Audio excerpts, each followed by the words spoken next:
বিএনপির ভারপ্রাপ্ত চেয়ারম্যান তারেক রহমানের নির্দেশনায় ঢাকা মহানগর উত্তর ছাত্রদল কর্তৃক আয়োজিত শীত বস্ত্র বিতরণ কর্মসূচি অনুষ্ঠিত হয়। এ সময় প্রধান অতিথি হিসেবে উপস্থিত ছিলেন ঢাকা মহানগর উত্তর বিএনপির সাবেক আহ্বায়ক সাইফুল আলম নীরব। বক্তব্য আমি দিব না, বক্তব্য দিবে আমাদের ঢাকা 12 আসনের জনতার এমপি জনাব সাইফুল আলম নীরব ভাই। আমরা বাংলাদেশ জাতীয়তাবাদী ছাত্র দলের পক্ষ থেকে, দেশনায়ক জনাব তারেক রহমানের পক্ষ থেকে, দেশনেত্রী বেগম খালেদা জিয়ার পক্ষ থেকে আমরা সামান্য পরিসরে যতটুকু পেরেছি আপনাদের জন্য কিছু করার চেষ্টা করেছি। বিসমিল্লাহির রহমানির রহিম। জাতীয়তাবাদী ছাত্রদল হাতিঝিল থানা শাখা আয়োজিত আজকের এই শীত বস্ত্র বিতরণ উপলক্ষে আজকের সবার সহযোদ্ধা সভাপতি মেহেদী হাসান মেম আজকের এই সভায় আমাদের মাঝে উপস্থিত আছেন। হাতিঝিল থানা বিএনপির সংগ্রামী আহ্বায়ক নাজমুল হক মাসুম সহ হাতিঝিল থানা বিএনপির নেতৃবৃন্দ, অঙ্গ সংগঠনের নেতৃবৃন্দ, সাথী ভাই ও বোনেরা, সবাইকে জানাচ্ছি আমার ব্যক্তিগত পক্ষ থেকে সংগ্রামী শুভেচ্ছা অভিনন্দন। প্রিয় সাথী বন্ধুরা, বিএনপি একটি জনগণের দল। বিএনপি সব সময় জনগণের পাশে থাকে, জনগণের কথা বলে।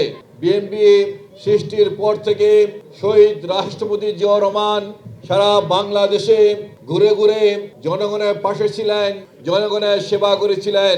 পরবর্তী পর্যায়ে বিএনপির চেয়ারপারসন দেশনেত্রী বেগম খালেদা জিয়া সারা বাংলাদেশে ঘুরে ঘুরে জনগণের পাশে ছিলেন, জনগণের সেবা করার জন্য কাজ করেছেন। বেগম খালেদা জিয়া বলেছেন, আমার দেশের বাইরে আমার কিছুই নেই, এই দেশের মাটি আমার সব। আমি মরতে হলে এদেশের মাটিতেই মরব, এদেশের মানুষের মাঝে আমি থাকব। প্রিয় সাথী বন্ধুরা, আমাদের নেতা তারেক রহমান যখন দেশে ছিলেন, বিশেষ করে এই শীত মৌসুমে তিনি উত্তরাঞ্চলে দক্ষিণাঞ্চলে ঘুরে ঘুরে জনগণের সেবা করার জন্য কাজ করেছেন। বাংলাদেশের যে কোনো দুর্যোগে, বিশেষ করে করোনার সময় আমাদের নেতা তারেক রহমান বিএনপির প্রতিটা নেতা কর্মীকে নির্দেশ দিয়েছিলেন জনগণের পাশে থেকে জনগণের সেবা করার জন্য। তারেক রহমানের নির্দেশে জিয়া রহমান ফাউন্ডেশনের নেতৃত্বে সারা বাংলাদেশে করোনার সময় সেবা দেওয়া হয়েছে।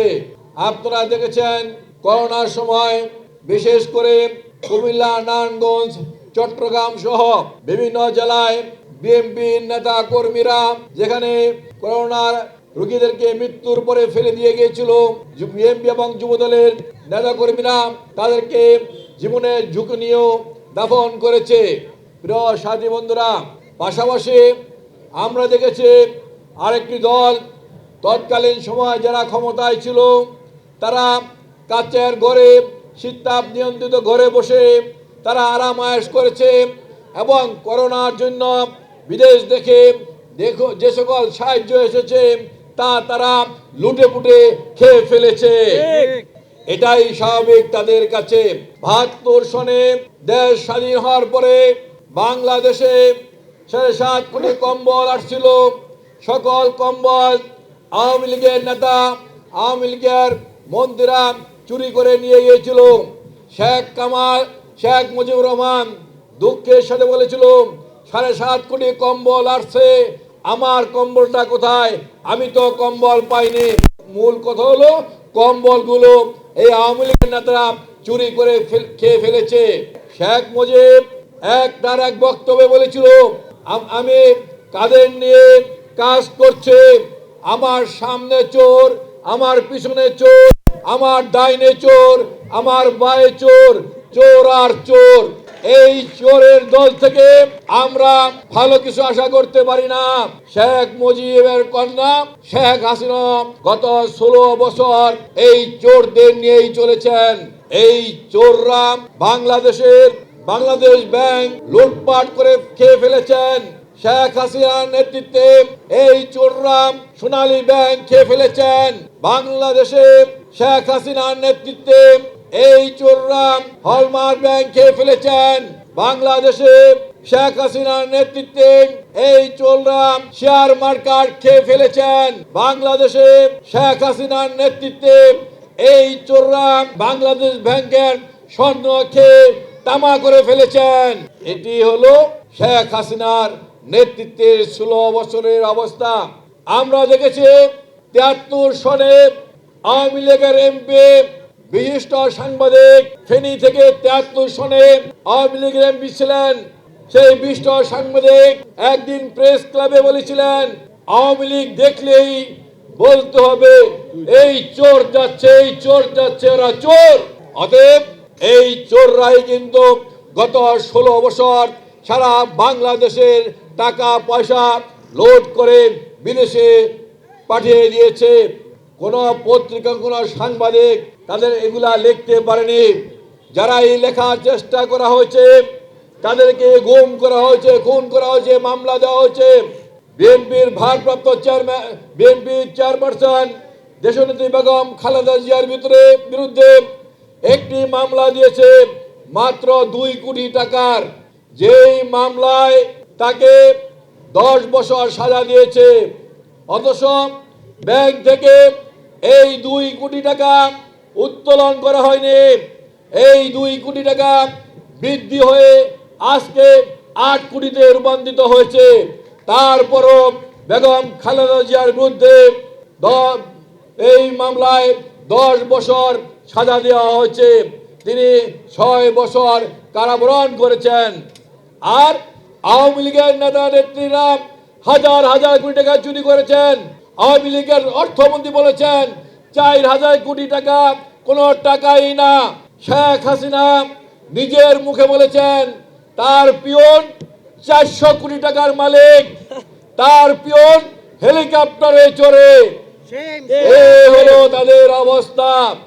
প্রিয় সাথী বন্ধুরা, আমরা এই চোরদের কাছ থেকে বাঁচার জন্য দীর্ঘ 16 বছর তারেক রহমানের নেতৃত্বে আন্দোলন সংগ্রাম করেছি। আন্দোলন সংগ্রাম করতে গিয়ে বিএনপির লক্ষ লক্ষ নেতা কর্মীর বিরুদ্ধে মামলা দেওয়া হয়েছে। অনেক নেতা কর্মীকে গুম করা হয়েছে, খুন করা হয়েছে। শুধু বিএনপি নেতা কর্মী নয়, যে সকল সাংবাদিক ভাইরা এই আওয়ামী লীগ সরকারের বিরুদ্ধে কথা বলেছে তাদের বিরুদ্ধে মামলা দিয়ে তাদেরকে জেলখানায় পাঠিয়ে দেওয়া হচ্ছে। অনেক আলেম সমাজ যারা এই গত সরকারের বিরুদ্ধে কথা বলেছে তাদের বিরুদ্ধে মিথ্যা মামলা দিয়ে সে আলেম সমাজকে দীর্ঘ বছরের পর বছর কারাগারে রাখা হয়েছে। এমনি এক অবস্থায় গত 16 বছরের আন্দোলনের সংগ্রামের ফেপে উঠে গত আগস্ট মাসের বাংলাদেশের ছাত্র জনতা ঐক্যবদ্ধভাবে আন্দোলন সংগ্রাম করেছেন। সেই আন্দোলনকে বিএনপি নেতা তারেক রহমান সারা বাংলাদেশে যুব সমাজকে, ছাত্র সমাজকে, শ্রমিক সমাজকে ঐক্যবদ্ধ করে সেই আন্দোলনকে বেগবান করে শেখ হাসিনার পতন নিশ্চিত করেছেন। আজকে শেখ হাসিনা চোরের মতো পালিয়ে গিয়েছে। প্রিয় সাথী বন্ধুরা, শেখ হাসিনা পালিয়ে গিয়ে কিন্তু ক্ষান্ত হননি। শেখ হাসিনা পালিয়ে গিয়ে ভারতের সাথে মিলে মিশে আজকে বাংলাদেশের গণতন্ত্রের বিরুদ্ধে, বাংলাদেশের স্বাধীনতা সার্বভৌমত্বের বিরুদ্ধে আজকে চক্রান্ত করছে, ষড়যন্ত্র করছে। আপনারা ভারতের মিডিয়া খুলেই দেখতে পারবেন, ভারতের মিডিয়ায় বাংলাদেশের বিরুদ্ধে অপপ্রচার চালানো হচ্ছে। ভারতের মিডিয়ায় বলা হচ্ছে হিন্দুদের বাড়ি দখল করা হচ্ছে, হিন্দুদের মন্দির ভাঙা হচ্ছে, হিন্দুদেরকে নির্যাতন করা হচ্ছে। আমরা মনে করি এটা শেখ হাসিনা এবং ভারত সরকারের একটি চক্রান্ত। আমাদের নেতা তারেক রহমান বলেছেন ধর্মের নামে দেশকে বিভক্ত করা যাবে না। বাংলাদেশে যারা বসবাস করে আমরা সবাই বাংলাদেশে, হিন্দু, বৌদ্ধ, খ্রিস্টান, মুসলমান, আমরা সবাই ভাই ভাই। আমরা একসাথে থাকবো, একসাথে দেশ গড়ব। আমরা যার যার ধর্ম পালন করব এবং যার ধর্ম, যার যার নিরাপত্তা সবার। আমাদের নেতা তারেক রহমান বলেছেন, ধর্মের নামে আজকে দেশকে বিভক্ত করা যাবে না। আজকে ধর্মের নামে দেশকে বিভক্ত করে দেশে দাঙ্গা সৃষ্টি করার চেষ্টা করা হচ্ছে, দেশে সন্ত্রাস করার চেষ্টা করা হচ্ছে। আমরা শুধু একটি কথা বলতে চাই, আমরা বাংলাদেশের যুব সমাজকে, বাংলাদেশের ছাত্র সমাজকে, বাংলাদেশের শ্রমিক সমাজকে ঐক্যবদ্ধ করে তারেক রহমানের হাতকে শক্তিশালী করে সকল চক্রান্ত, সকল ষড়যন্ত্র আমরা প্রতিহত করবো ইনশাআল্লাহ। প্রিয় সাথী বন্ধুরা, আমাদের নেতা তারেক রহমান বলেছেন, সংস্কার একটি চলমান প্রক্রিয়া, এটা চলতেই থাকবে। যে সকল সংস্কার অতি জরুরি সেগুলো দ্রুত সম্পন্ন করে দ্রুত নির্বাচন রোডম্যাপ তৈরি করতে হবে, দ্রুত নির্বাচনের দিকে যেতে হবে। সংস্কারের নামে নির্বাচনকে পিছিয়ে দেওয়া যাবে না। আমরা বলতে চাই, শহীদ রাষ্ট্রপতি জিয়াউর রহমান একদলীয় শাসন থেকে বহুদলীয় শাসন প্রতিষ্ঠা করেছেন। বেগম জিয়া রাষ্ট্রপতির শাসন থেকে সংসদীয় সরকার প্রতিষ্ঠা করেছেন। এগুলোও কিন্তু সংস্কার কিন্তু একদিন হয় না, সংস্কার সময়ের তাগিদে সংস্কার হতে থাকবে। তাই সংস্কারের নাম দিয়ে নির্বাচনকে বন্ধ করা যাবে না। আজকে একটি গোষ্ঠী পানি ঘোলা করে দেশে বিশৃঙ্খলা করতে চায়। আমরা বলতে চাই, পানি ঘোলা করার কোনো সুযোগ নেই। বাংলাদেশের মানুষ গত 16 বছর ভোট দিতে পারেনি। বাংলাদেশের নবীন ভোটাররা ভোট দেওয়ার অপেক্ষায় আছে, তারা ভোট দিতে চায়, কিন্তু একটি গোষ্ঠী পানি ঘোলা করে সংস্কারের নামে ভোটকে পিছিয়ে দিতে চায়। তাই আমাদের দলের ভারপ্রাপ্ত চেয়ারম্যান পরিষ্কারভাবে বলেছেন, যে সকল সংস্কার জরুরি তা সম্পন্ন করে অনতি বিলম্বে নির্বাচনের রোডম্যাপ ঘোষণা করতে হবে। প্রিয় সাথী বন্ধুরা, বক্তব্য দীর্ঘায়িত করব না। আমরা শুধু বলতে চাই, বিএনপি জনগণের দল। বিএনপি প্রতিষ্ঠার পর থেকে সব সময় জনগণের সাথে আছে, জনগণের পাশে আছে। আমরা তারেক রহমানের নেতৃত্বে সব সময় জনগণের পাশে থাকবো, জনগণের সাথে থাকবো, এই প্রত্যয় ব্যক্ত করে সবাইকে সংগ্রামী অভিনন্দন জানিয়ে আমি আমার বক্তব্য শেষ করছি। খুদা হাফেজ। বাংলাদেশ জিন্দাবাদ, বাংলাদেশ জাতীয়তাবাদী দল জিন্দাবাদ, শহীদ জমরুক বেগম খালেদা জিয়া জিন্দাবাদ, আমাদের প্রাণপ্রিয় নেতা তারেক রহমান জিন্দাবাদ জিন্দাবাদ। সভাপতিত্ব করেন ঢাকা মহানগর উত্তর ছাত্র দলের সাংগঠনিক সম্পাদক মেহেদী হাসান মিম।